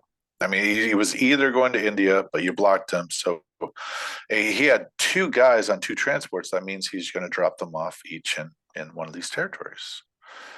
Where I thought he had 2. I thought he had 2. One of the transports went up here. Gotcha. Oh, Okay. yeah. Okay. Let's move on. And we're going to finish up tonight with the big allied turn: 2 carriers, 2 fighters, 2 subs, 1 transport. Okay. So again with the transport. Okay, so I'm going to go with the placing the units, and then we'll look at the disposition of the troops. 1 sub and 10, 1 fighter in West Coast, 1 carrier in 101. I do not like this move myself. There's now 2 transports there, 1 fighter in East Coast, and then he's joined the war and loses 2 to blockade and makes $76 because he still has Philippines. Okay, let's take a look at the American disposition. There is a healthy fleet in East Coast. It's actually a little, maybe it's I'm looking at the naval threat, and obviously he's anticipating, I think, the Italian Navy here. But between this Navy and this Navy, I just feel like it's a little too much, but that's my thought. You got a bomber here. where do we think this bomber is going? We think this bomber is going to London in order to do bombing raids. We think this is just trying to project some power into the Med. I'm not sure where that bomber is going. And then finally, let me look at the. Let's see if the Samoans are still getting their transports. Nope, they are now here. Now this does have a naval base, so it can reach out and touch someone. By the way, it can reach out and touch Java, and we have a very, very strong fleet here. And then Hawaii is a nice convoy point. Now he does have a substantial fleet that could go to 6. And as probably you know, I do feel like this is a cheat on the investment in the West Coast, with only 2 units going, and he's putting in 5. So 5 V2. Now the Anzac's going to put in, I know that, but that's not coordinated attacks. That's defensive capabilities. So, yeah, what do you got? What do you think? Yeah, What do you think? yeah, thanks. I have not seen ahead, so that's good. It looks to me like power move on the Carolines next turn. Okay. And the Japanese they can't counter that, and he should have a stranglehold on that for some time. But here's where, I'm gonna say something positive. Farmboy's played the USA in the Pacific before. Yes. He's got now he's got 4. So he was sending units to Samoa because he wasn't getting brought into the war, and better to get those boats out to the Pacific than sitting there off New York. Yes. So that looks good. I know what he's doing on East US. It's what I would do is that carrier is going to be holding the 2 planes from California and New York out in 91 next turn. Yep. He's missing a man for the 2 transports, which means he's probably heading to Brazil to get those men. Okay. And you want that American presence and probably the bomber off the western seaboard of Europe in order to get that foothold, and then the British add to it. Excellent. Okay, good, good. All right, so you think America is in a fairly good spot. Yeah. Good, good. All right, let's go with the Chinese, which I think, again, is probably, I'm most impressed by Farmer Boy's use of the Chinese. By his 4 infantry, 1 artillery, and then is going to skirmish. No, not going to skirmish. He is just going to place infantry and 1 artillery and 4 infantry in Szechuan. Oh, now you need to do a move. Collects $9. Okay, let's take a look here. He does collect $15 altogether. That's very healthy for turn 3 Chinese. Nothing in the north, but the Japanese seem to be taking their time. And oh, the big move. Yep. The big move into Burma. There it is. How do you like that? Yeah, that's exactly what I was saying. I maybe a turn earlier, and then the Russians aren't needed, but maybe my memory on the turns are mixed up. Okay. Okay. Like it now. Right, right. Good. Okay, so there's no naval base. The maximum number of troops going to India next turn would be 2, 4, 6. Bunch of planes, obviously. 2, 6, 10. 1, 2, 3, and then some onto the 1, 2, 3. No. All right. So I'm not sure. I'm trying to figure out why he's falling back when India doesn't look as in danger as I think it is. I mean, the Anzac fighters could fly back there. These guys can come here. Yeah, I guess I don't know either. I mean, he could he could easily drop a anti-aircraft or 2 if he wanted to. I don't know. I'm trying to figure out why he'd move into Burma. I mean, I can see. I do like the skirmish possibilities. Oh wait, no, I know. It's what I was saying before. He's given up on. He's going to let you. Japan is apparently able to take and hold Yunnan, And so if you move the Chinese west or north, they're not going to be able to stop the Japanese from getting the road to India. Okay. So you go Okay. to Burma, so they can't be ignored. Okay. And before we go to UK, when I look over Japan, Yep. I'm kind of disturbed. I know he's probably got, let's see, massive force in Guangxi or let's see. He's only got 12 and 4, not really massive, but okay. So what I see is there's no men, no transports around Japan, and he only has one complex. His Yeah. transports are down in the East Indies, and he doesn't have many men, and it just doesn't feel like they have power. And they're not, and where's the army going to come from to go to Asia? Where's it going to come from? Right. You gonna start building complexes next turn, maybe? I don't know. He doesn't. What? He doesn't have FIC. Yeah. There is no reserve for this force. I mean, I guess you could say 2 and 4, and maybe bring the people off the islands. But Asia, like I said before, I think his lesson from all the games he's played with the Yunnan stack is that is you get the troops on board as fast as possible on the Asia, and then you have to hold out. I see that he has, like a chess player. You don't need to do the battle for Yunnan because he's already moving out. Um, so I would say that's a tactical victory that he's caused the retreat back to Burma. I wonder what the calc on that is. I do too. I am dying to play that calc on that. Because like how many? I mean, how many planes would he lose if Farmboy took a stand? I mean, China alone has 22 infantry and 26, Oh, 27 units. feels like he should stand there. I mean, there's only Boy, 17, 18 ground. like I said, I am not a champion. Okay, let me say it 1,000 times. I am not a champion. I don't know why he's moving back. You keep agreeing with me, so maybe you are.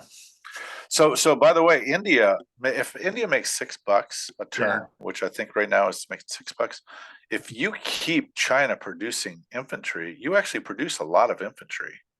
If you only have to have, you know, several more territories, and you're producing one more guy, which is $3 out of 6. So even the loss of China is somewhat, I mean, India is somewhat inconsequential if you're putting pressure on China in this area. Yeah, yeah, I think so. I might have come up with something on the Burma move. Please do, It please. may be to protect the British retreat back to Calcutta. With Yes. all those Yep. planes on Guangxi and all the fleet, maybe he's guarding against a hit Sure. on Burma, but that's the whole stack. I don't know. Yeah. So that's there's 19, I think it's 19 or 21 um Japanese airplanes that start the war. Well, now that 21, that would be 12 more, 31, 33, 34, 34, and 438. No, that probably is it because the British only have 17 ground, and it probably doesn't want to stack in Burma to get mowed down. And if he Huh. can't beat the Chinese and Yunnan and retreat the British, and so if he's got to move the Chinese again, you don't move from west or north because they get cut off from the action. Sure. I think that's what's going on there.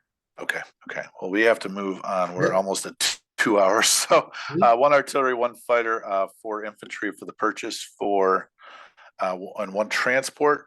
Now, it is my opinion that he is not going to send a lot of planes to Russia.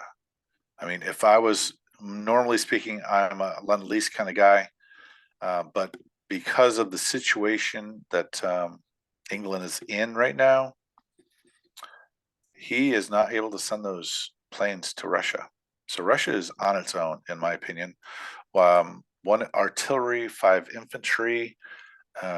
Let's go down. There's battles in Kenya, Belgian Congo, Transjordan. He's gonna mow them all down. Like I said, if I find any interesting battles, and I did go through every one of them, They just were battles usually that the attacker was successful. One transport is placed in 71. One fighter, two infantry placed in Persia, one infantry in UK, United Kingdom. Collects $30, one, and then everything. He loses one to blockade, collects $6, and all right. So let's zoom over this. So he does indeed retreat out of Yunnan. Where is the fleet that was in 39 for so long? Down in South Africa. South They're Africa. on vacation. Can you give us some wisdom on that? Nope. No. Okay. All right. Okay. No. Again, Farmboy is an excellent player, so Yep. I know that he has some good reasons. Maybe he had great ambitions. Maybe it was I doubt if he'd be doing an experimental strategy against AndrewAAgamer. But he seems to have thrown away it seems to me that he's thrown away the Air Force and the Navy of India, of the United Kingdom Pacific. India, I mean, Italy is still really strong, and who knows what they're going to do this turn. But it's AndrewAAgamer, so I'm assuming he's not going to attack. I'm sure that our friend Farmboy has done the calc and taking Transjordan, even one infantry, is what he intended to do. Stacks Persia, I guess he's trying for attrition. I think the fighter is probably to replace for India needs a fighter. Yep. Building in Persia and South Africa, most players do this. I do not like it. I think you'll appreciate this. Look what he built on London. One man. Whoa, the Germans that's don't scary. have much on the Western Front. You gotta go after the Western Front. Right. I mean, that was the whole. I feel like he lost time, and he tried something, and having maybe quote unquote failed at it, then abandon it. That's what I'm seeing. I can't explain it. Puzzling things. Of course, you might need to start bringing in at least have one of the players involved. Then they won't look so bad. They can. No, and like I said, I think there's some unusual moves on both sides, and when you see unusual moves, you react in unusual ways. And again, I say this in every one of my video reviews of, I scratch my head there, and I have inquired in the past of Arthur Bomber Harris, who watched some of his own reviews, and he would get back to me and let me know why he did stuff. Oh yeah. Which is excellent, and that's what I'm hoping Farmboy will do. Farmboy, if you watch this, we are wondering if you just considered Holland a failure and then decided to tack back toward the Mediterranean as you saw the ballooning Italians.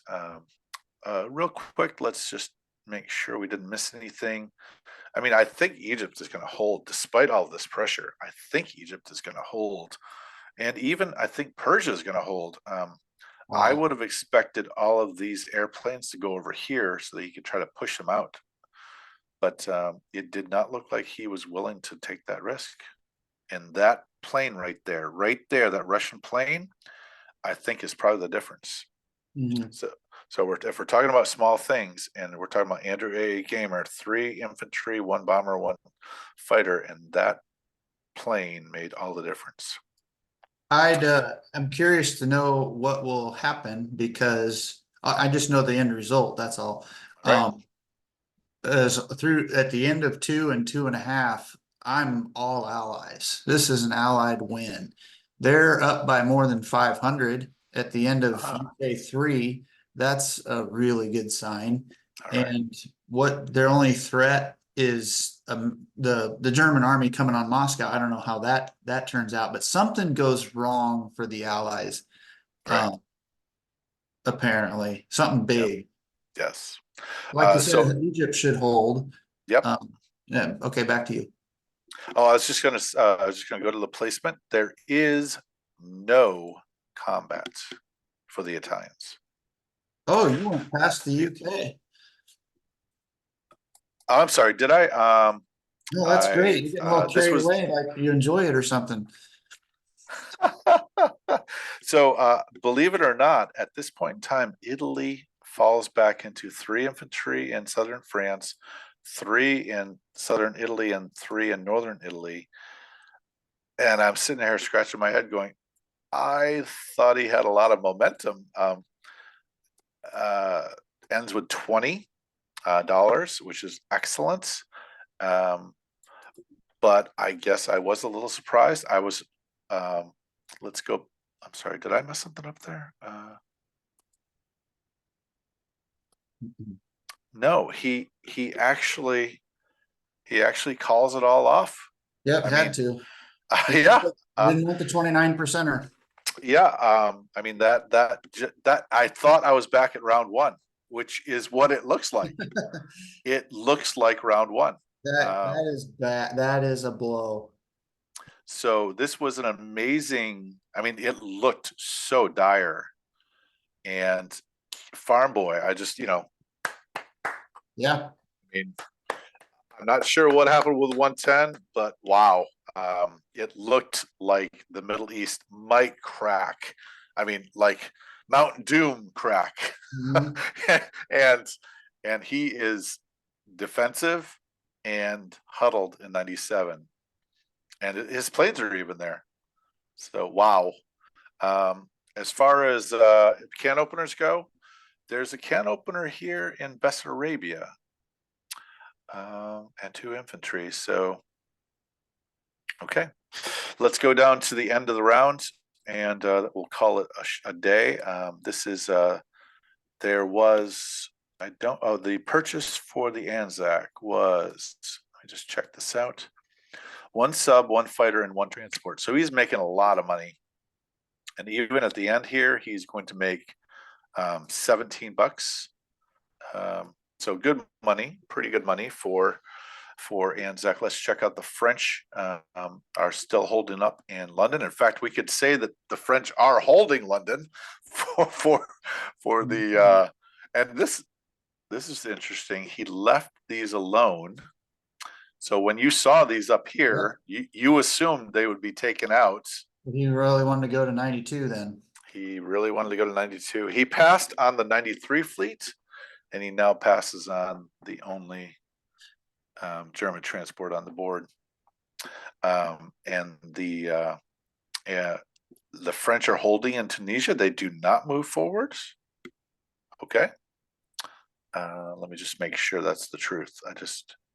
That's a little confusing to me. Yeah. Just want to make sure I'm right about that. Yes, the British are going to fall back again. I think you are right. I think he's knowing that he is the fallback. Okay. And so he doesn't want to expose them to those aggressive Russians. So he does move to Transjordan. All is well in Egypt.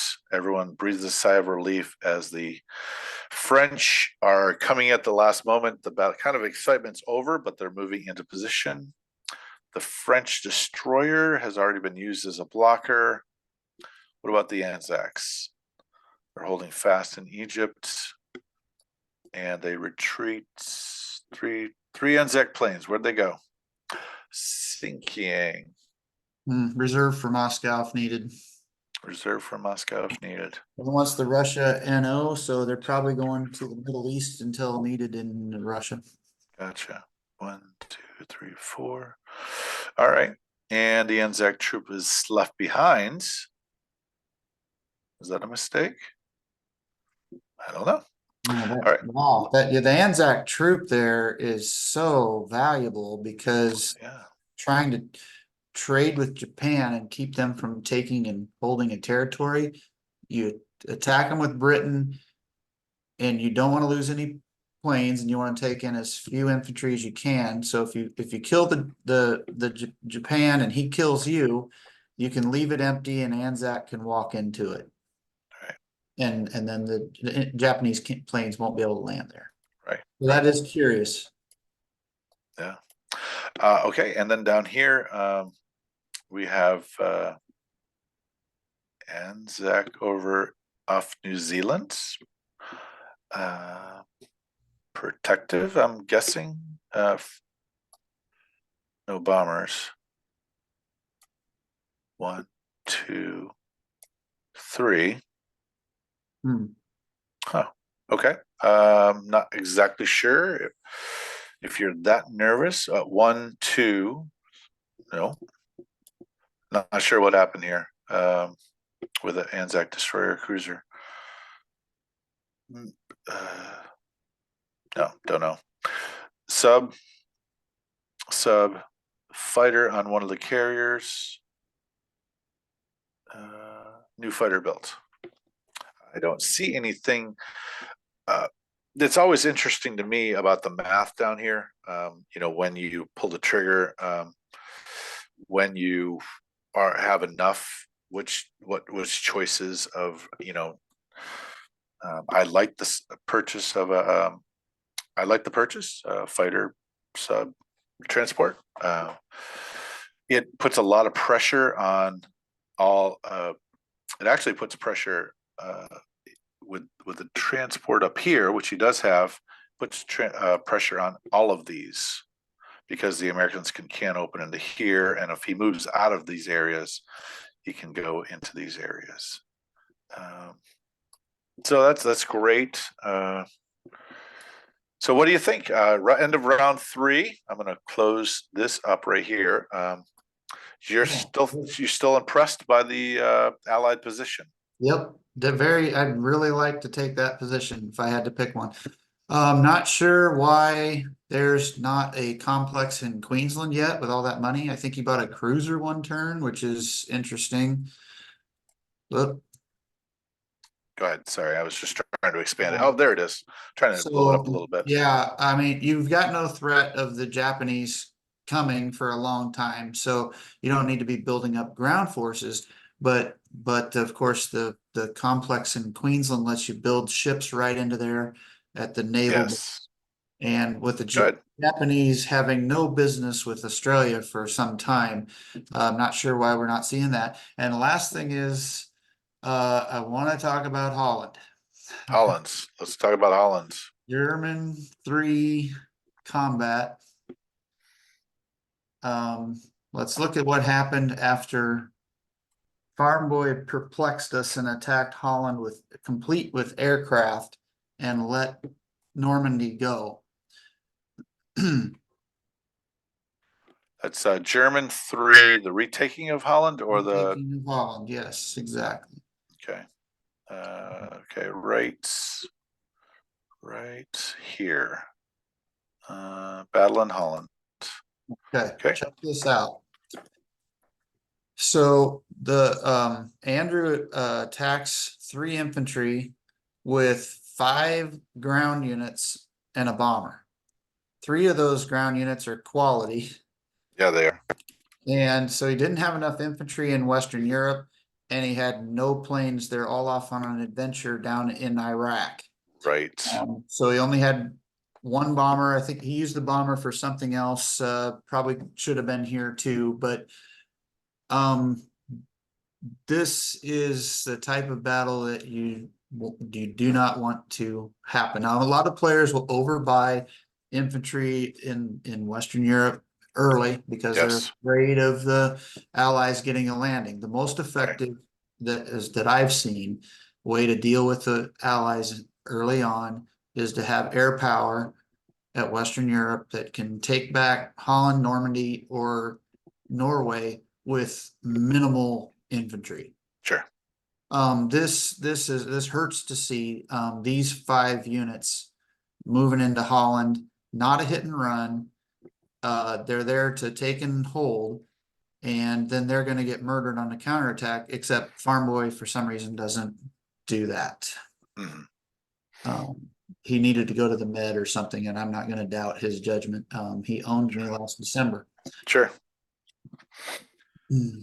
Yeah, the skirmish battles that I'm not showing you, most of these skirmish battles are single infantry, at most 2 infantry, and airplanes swarms.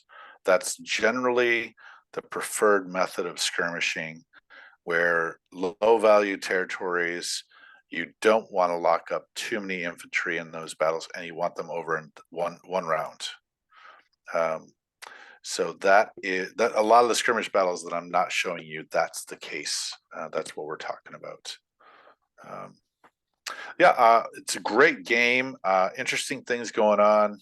And I, if I was running through my checklist, the checklist is Hawaii safe? Yes.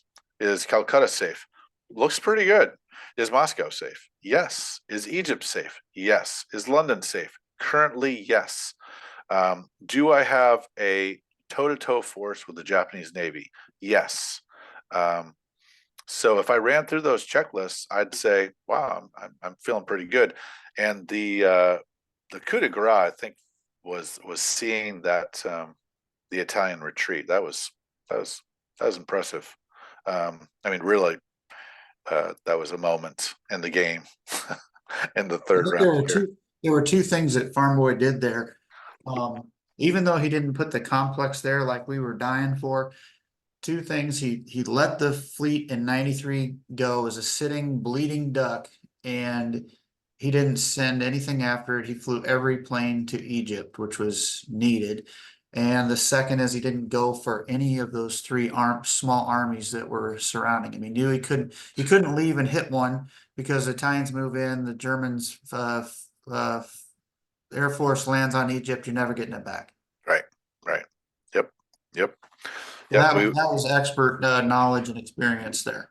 Yeah, I would say this is absolutely the most impressive thing that's happened on the board so far in the game. I mean, we have some, the Money Islands, putting him into a position where the British declared war, which you could say, okay, Farmboy declared war, but you could also say that Andrew put him into a position where he wanted him to declare war, freed him up to do this. So this is I think the second thing I would say, which is pretty impressive, is that Andrew's able to get all these, save all the transports, get them back to where he wants them to go, and get on with his war. The Yunnan stack, that's the tool that is driving this game right now. I like it myself. I know you don't. I'm not sure about the Burma move. I'm dying to see how this turn plays out. What I think is going to happen is that some of the things that we expect to happen, like Calcutta or Moscow, in round 5 or 6 or 7, they're not going to happen until round 15, 16, 17, 18. That's what I'm anticipating. In fact, of course, I peaked, and I know saw a big event that does happen that I think is rather surprising. So anyways, thank you so much, Gamer Man. This was awesome. 3 rounds. I am excited to do this. This is a new venture, a new opportunity, and this is exciting. So thank you so much. Yeah, if I ever get another chance, pick one of my games, okay? So I know what in the world's going on. Yeah. Yeah, let me pick one and put it out there, and we can. I know you're involved with the game right now, and I was tempted to go with that game. Are you but out of box only? What's that? Are you out of box only? Will you not touch a balanced mod game? I know you are playing an out of box game right now, I believe. Yes, I am, and that there is it's not going to take doesn't need to take very much time if we were to do that. But very interesting thing happened this morning.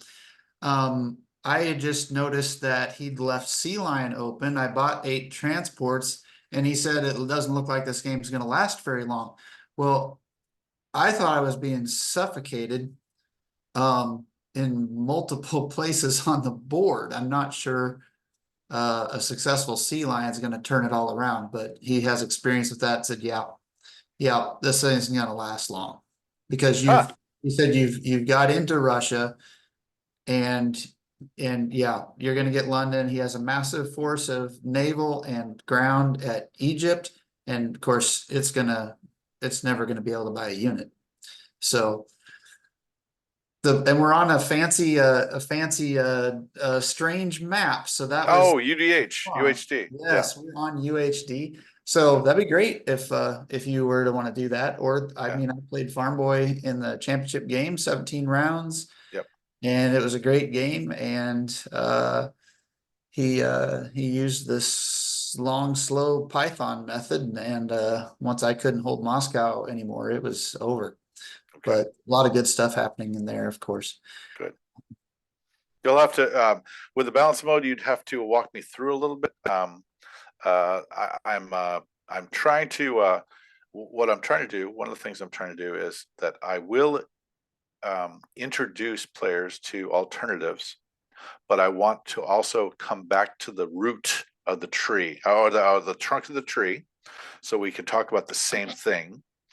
We can communicate with each other and then deviate off there. So, for instance, I've already got a interview set up with a guy named the Captain out of Denmark, and he has an alternative also gameplay. So, but I always want to come back to the root of the tree. I even want to venture into 42 as well, because that is the language that's being spoken the most right now in the existentialist community is 42.